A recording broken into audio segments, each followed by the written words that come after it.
We begin tonight with breaking news out of Enfield, Connecticut, after police today responded to what they're calling a large disturbance this afternoon. Thanks for joining us, everyone, on this Tuesday, and welcome to Western Mass News at 6. I'm Chris Pisano.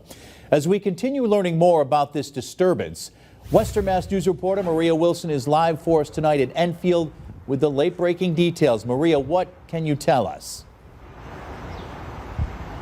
Chris, police are calling it a large disturbance earlier today here on Pearl Street in Enfield, Connecticut, and they're saying that it left 2 people injured.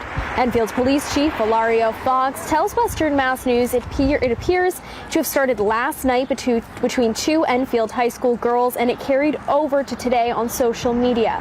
We are told that those injuries include one person was left with a black eye and the other was bitten.